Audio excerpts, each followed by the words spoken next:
네, 안녕하세요, 여러분. 이번 시간에는 이제 RNN에서 우리가 트랜스포머로 넘어가는 과정을 한번 살펴보도록 하겠습니다. 자, RNN이라는 거는 우리가 다음에서 볼 수 있는 것과 같이 이런 리커런트한 연산이 있는 구조였습니다. 즉, HT를 계산하기 위해서 HT-1을 가져온다든지, 그죠? 이런 식으로 HT가 계산되기 위해서는 HT-1를 끝나 있어야 되고, HT-를 계산하기 위해서는 또 HT-2가 끝나 있어야 되고, 이런 과정들이 이제 리커런트하게 연산이 되어야 했습니다. 그거는 LSTM도 마찬가지죠. 자, 이런 이제 RNN은 두 가지 크게 뭐 다른 여러 가지 문제들도 많지만 두 가지 문제가 좀 있다고 말씀을 드렸습니다. 하나는 결국 롱텀 디펜던시를 고려하지 못한다. 즉, RNN을 우리가 이제 학습을 시켜보면은 과거에 학습했던 인풋은 잘 기억을 하지 못합니다. 자, 그런 거를 우리가 보통 어떻게 비주얼라이즈를 하냐면요. 자, 여러분 어떻게 이거를 입증을 하시겠어요? 자, 어떤 말이냐면 우리가 RNN으로 이제 학습을 합니다. RNN으로 이제 학습을 하는데 RNN으로 이렇게 막 학습을 해요. 그러면은 이제 뭐 X0, X0, H0, X1, H1, X2, H2 이렇게 가겠죠. 그죠? 근데 여기서 지금 말씀드리는 거는 우리가 만약 문장 분류라고 한다. 문장 분류. 마지막에 아웃풋 하나 쏘는 겁니다. 그죠? 마지막에 아웃풋 하나 쏴요. 그랬을 때 이 아웃풋에, 즉 이 레이블을 맞추기 위해서 아웃풋을 하나 쏘는데 실제로는 이 문장에 이제 우리가 뭐 긍정인지 부정인지를 맞춘다고 하겠습니다. 문장 전체에 대해서 레이블 하나 있는 거죠. 근데 지금 제가 말씀드리는 건, 제가 이제 주장하는 건, RNN이라는 것은 이 앞부분은 이제 과거에 학습했던, 얘가 길어지면 길어질수록 이 앞부분의 것은 이 레이블 예측하는데 큰 영향을 주지 못한다. 즉, 앞부분은 아무리 중요한 정보가 있더라도 까먹는 경향이 있다라는 것입니다. 자, 이거를 이제 이 가설이, 일단은 여러분, 이 말을 들었을 때 어때요? 좀 그럴듯하죠? 왜? 어쨌든 멀잖아요. 그죠? 이 정보가 한 번 거치고 두 번 거치고 희석이 되게 됩니다. 그죠? 우리는 그러면 이제 가설, 자, RNN이든 LSTM이든 과거 것은 잘 기억하지 못한다. 길어지면 길어질수록 그 현상은 심해질 것이다. 이거를 어떻게 입증할까요? 가설을 세웠는데 이 가설이 맞냐 아니냐 어떻게 입증할까요? 어떻게 하시겠어요, 여러분?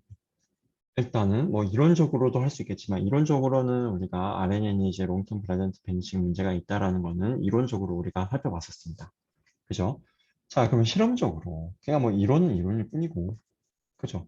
또 이론은 몇 가지 항상 뭐 이론과 실험적인 근거 모두 다 중요합니다. 하지만 다 장단점은 있어요. 실험적인 거는 뭐 한눈에 보이고 실제로 그렇게 된다는 거니까 너무 큰 장점인데 또 반대로 생각하면 그 데이터와 그 모델과 그 뭐 하이퍼 파라미터에 대해서만 그런 거 아니냐. 그렇다면 우리가 모든 데이터, 모든 모델에 대해서 다 조합에 대해서 다 할 수는 없는 거잖아요. 그죠? 반면에 이론은 일반화된 내용이죠. 이론적으로 우리가 보였다. 그러면 그거는 보다 뭐 모델 구조와 무관하게 일단 보인 겁니다. 어떤 데이터든 간에 상관없이 보인 거예요. 근데 항상 가정이 보통은 들어가요. 네, 이제 여러분들의 뭐 어썸션, 뭐 여러분들의 뭐 특정한 세럼 같은 거, 뭐 프로포션 볼 때, 뭐뭐라고 가정할 때, 뭐뭐가 된다. 보통 이런 식으로 들어갑니다. 그렇기 때문에 또 반대로, 아, 이건 이론은 이런 가정이 있기 때문에 그런 거 아니냐. 이런 가정이 실제 현실에서 만족하냐. 이런 가정이 타당한 거냐. 그런 비판에서 또 자유롭지 못합니다. 일단 둘 다 이제 장단점이 있고, 우리는 RNN이 롱텀 그라디언트 벤싱 문제가 있다는 걸 이론적으로는 앞에서 봤다. 그럼 실험적으로 어떻게 보일 거냐? 한번 정지하시고 고민을 해봐 주세요. 특히 대학원생분들, 그죠? 대학원생분들은 결국 대학원에서 연구를 할 때 여러분들이 뭐 그리고 앞으로 살아가면서 하는 모든 일에 대해서 연구를 하실 때 결국 가설 설정하고 그죠? 그다음에 그 가설이 맞는지 확인하는 거죠. 그 입증을 하고 여러분들이 실험을 하고 그걸 글로 써서 남을 설득하는 과정을 거치는 겁니다. 글로써 결국 설득을 하게 되겠죠. 그게 논문인 거고 그 논문이 나중에 설득이 잘 되면 이제 좋은 평가를 받는 거고 그 과정을 계속 겪게 되는 거죠.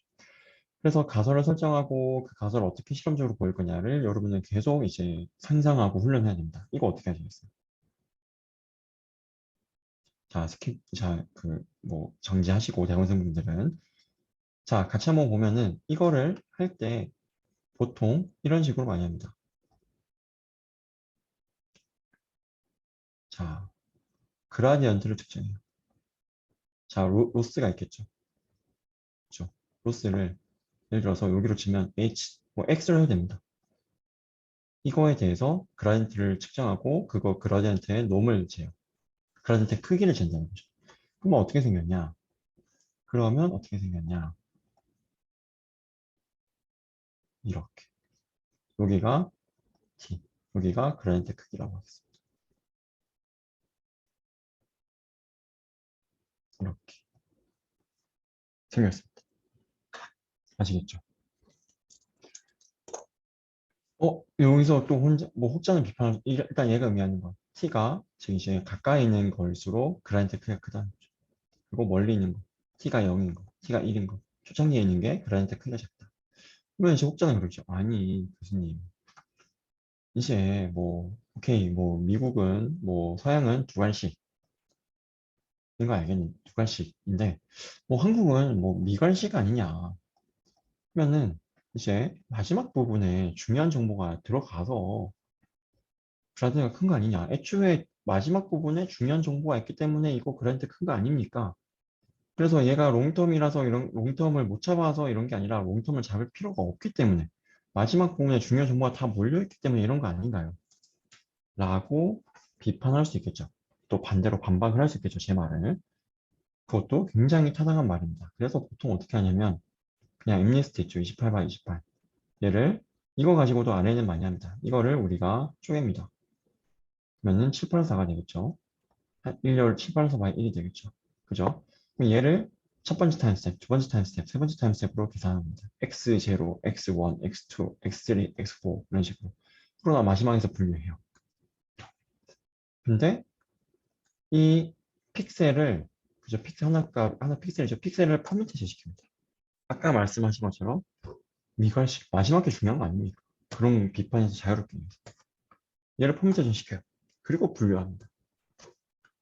그래도 성능 90대가 나아요. 랜덤하게 포맷테이션 했으니까 이제 앞이 중요하다, 뒤가 중요하다 그런 거 없어요. 뭐가 중요하다 없습니다. 그래도 그라디언트 찍어오면 이렇게 나옵니다. 아시겠죠? 이런 거를 여러분은 생각할 줄 알아야 되고 이런 실험을 일단 가설 설정하는 게 너무 중요하고 여러분이 연구 주제 찾기 위해서 가설 설정하는 거. 그 다음에 그 가설을 서포트하기 위한 어떤 실험을 할 것인가. 그게 정말 남을 설득할 수 있는 온전한 실험인가를 고민해야 됩니다. 자, 다시 돌아와서 우리가 지금 이제 RNN으로 본 거는 롱텀 디펜던시, 그 다음에 계산의 느림. 그 계산의 느림은 뭐라고 했습니까? 리커런스한 연산이 있기 때문이라고 말씀드렸습니다. 자, 여기서 롱텀 디펜던시는 어텐션으로 해결됐다. 근데 이런 계산의 리커런트한 연산의 비효율성은 어떻게 계산할 것인가? 그거를 우리가 하기 위해서 트랜스포머라는 걸 말씀드렸습니다. 물론 그 해결책을 이제 QRNN, SRU, 뭐 인드 RNN 앞에서 봤어요. 봤고, 그죠? 이제부터는 여러분 보면 이거 기말고사 내도 되겠죠? 그죠? 이제 우리 봤으니까. 중간 이전에 배운 거지만 중간에서 이거는 트랜스포머는 우리가 뭐 안 한다고 했었으니까 기말 때는 이제 이 렉처 노트부터 하겠습니다. 범위를.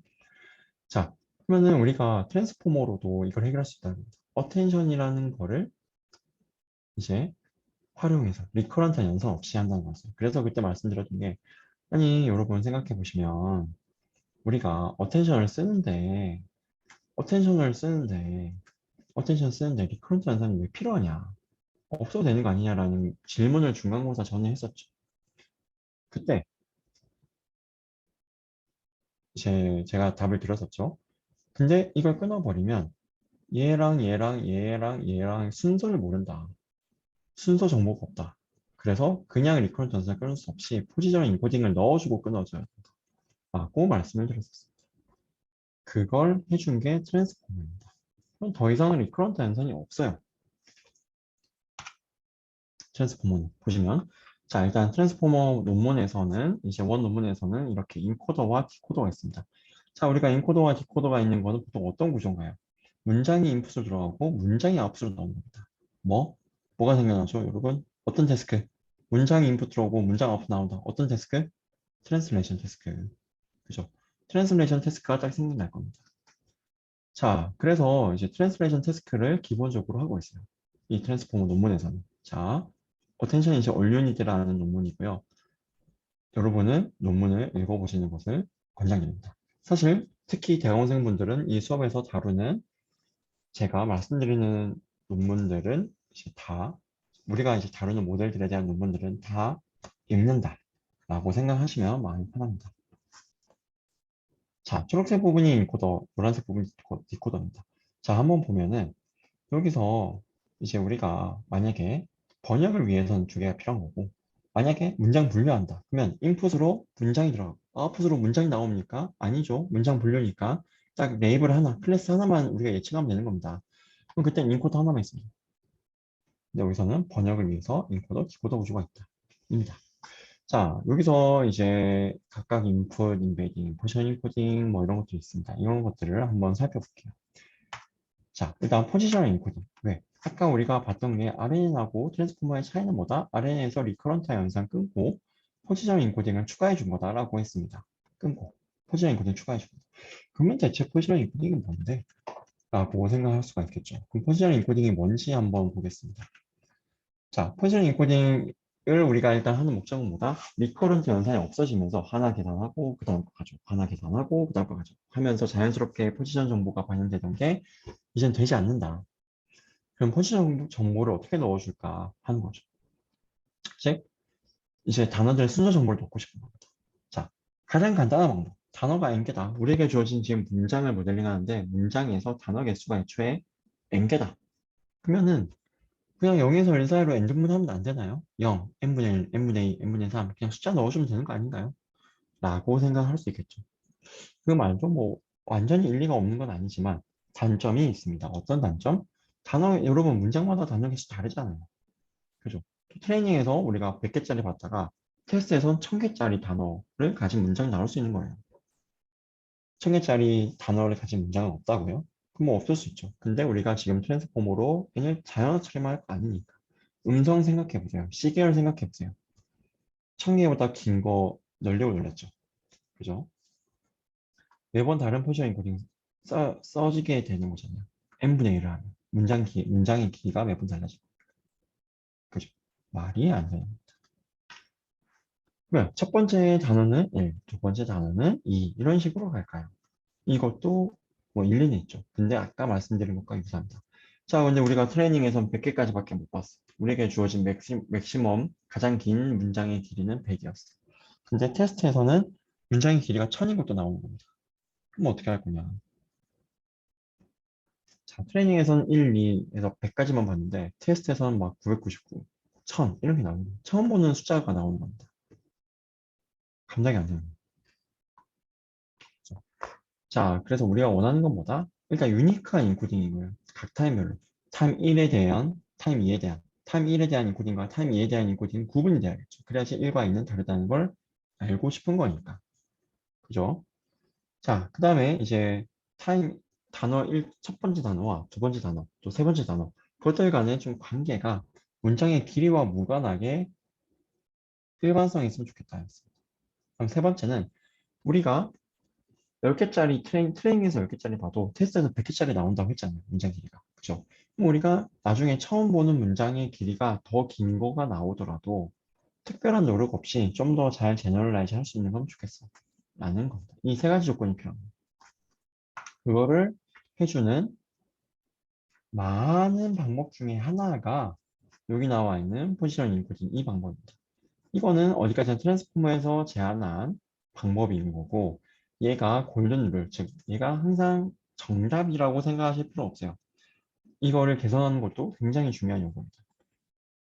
자, 말씀드리면 이거는 어쨌든 이 세 가지 조건을 만족하는 한 가지 예시일 뿐이다. 트랜스포머 논문에서 제안하는 그걸로 생각하시면 되겠습니다. 자, 한번 보면은 포지셔널 일단 인코딩인데 쉽게 일단 결론을 말씀드리면 포지션 정보를 벡터로 표시해요. 얘가 t라는 타임스텝에 대한 정보입니다. 즉 0번째에 대해서도 이렇게 D디멘션의 벡터가 생기는 거고 첫 번째에 대해서도 D디멘션 벡터가 생기는 거고 두 번째에 대해서도 D디멘션 벡터가 생기는 거고 t가 0일 때, t가 1일 때, t가 2일 때 이런 식으로 아시겠죠? 그리고 자 t가 0일 때 일단 뭐 하나 고정해서 한번 보겠습니다. t가 1일 때 자 그러면은 여기서 보면 사인과 코사인이 이렇게 반복적으로 왔다 갔다 하고 있어요. 그죠? 왔다리 갔다리 사인, 코사인. 짝수일 때는 사인, 홀수일 때는 코사인을 쓰고 있습니다. 신수의 함수 두 개를 쓰고 있어요. 다음에 여기 나와 있는 이제 오메가는 우리가 이제 주기성을 좀 표현하기 위한 요소입니다. 여기서 이제 뭐 그다음에 여기서 이제 D라는 거는 이 포지션 인베딩을 몇 디멘션으로 할 거냐. 하이퍼 파라미터입니다. 보통 우리는 이제 워드 인베딩하고 트랜스폼에서는 동일하게 가져가고 있고 한 768 정도 쓰고 있습니다. D를.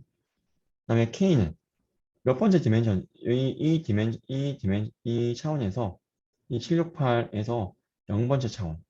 K는 0. 그죠? 그 다음에 또 여긴 K는 0. 그죠? K가 0이면 0, 1. 그 0, 1이 된 거예요. 또 K가 1. 그러면 2, 3 된 거죠. 그 K를 의미하고 있습니다.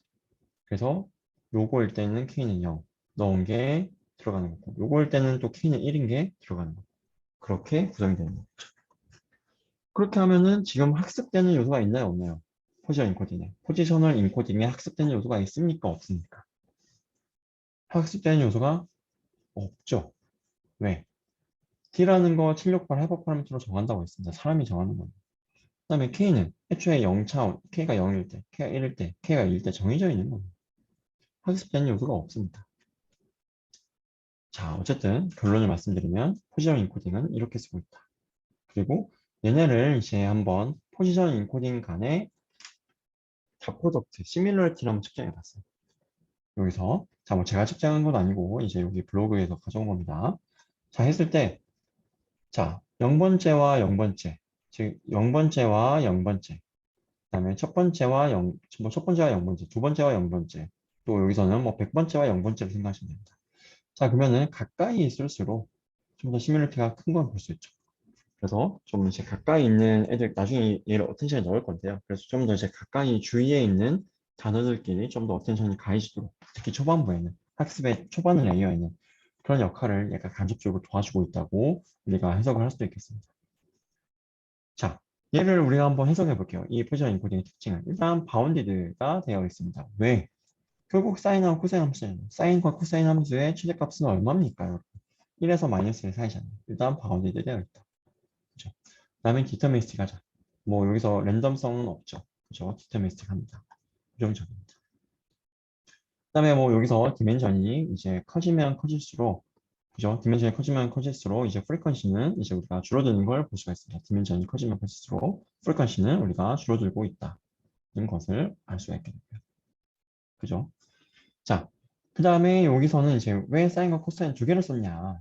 사실은 이제 뭐 논문에는 뭐 나와 있지 않은데 그래서 실제로 얘네가 뭐 그거를 의도하고 썼는지 알 수는 없습니다. 하지만 이제 그 저희들이 이제 해석하기로는 후속 연구자들이 해석하기로는 아 얘네가 사인과 코사인을 쓰면은 좀 리니어한 선형적인 관계로 시간 순서가 고려가 된다는 겁니다. 즉 무슨 말이냐? 자 사인 t 시점에서의 사인과 코사인 자 여기 하나만 가져옵니다. t 시점에서 그러면 여기선 t 플러스 파이 시점 그냥 좀 더 미래 시점인 거죠. 거기서의 포지션이거든요. 두 개가 선형 변환으로 이 m이라는 건 이제 다음으로 이루어진 매트릭스. 여기 세미콜론 되어 있는 건 얘가 그 다음 행이라는 뜻으로 생각해 주세요. 2 x 2라는 겁니다. m은 2 x 2 매트릭스. 이런 선형 변환으로 얘가 변환이 된다는 거예요. 그러면 좀 더 이런 이제 포지션 간의 정보가 좀 더 선형적으로 고려될 수 있는 거 아니겠냐라는 이제 해석을 하고 있습니다. 자, 여기까지가 이제 포지션을 인코딩입니다. 얘를 그러면 나중에 어떻게 쓰냐라고 하면은 어떻게 쓰냐면요. 일단은 우리가 뭐 단어는 우리가 RNN에서 배운 것처럼 단어는 우리가 일단 뭐 원화수로 표현한 다음에 그걸 이제 인베딩 시킵니다. 그래서 단어 하나가 일단 인베딩으로 표현돼요. 벡터. 그냥 쉽게 생각해서 러너블한 벡터라고 하는 얘는 이제 최적화가 되는 대상입니다. 벡터로 표현된다. 벡터로 러너블한 벡터. 얘도 768. 그 다음에 펑션 인코딩은 아까 앞에서 봤던 거. 얘도 768. 그리고 그 두 개를 더합니다. 그러면 뭐가 되나요? 768. 그거를 모델에 넣어줍니다. 똑같이. 뭐 물론 여기서 썸할 필요 없어요. 의무 아닙니다. 뭐 컨캣 할 수도 있고 다양합니다. 하지만 트랜스포머 코드에서는 논문에서는 일단 서메이션을 해주고 있습니다. 자, 그 다음에 이제 어텐션 한번 볼게요. 어텐션. 자, 여기 보시면은 이제 포지셔널 인코딩이 있었고 여기 이제 어텐션이 있습니다. 어텐션이 뭔지 이제 우리가 그 다음 시간에 보도록 하겠습니다.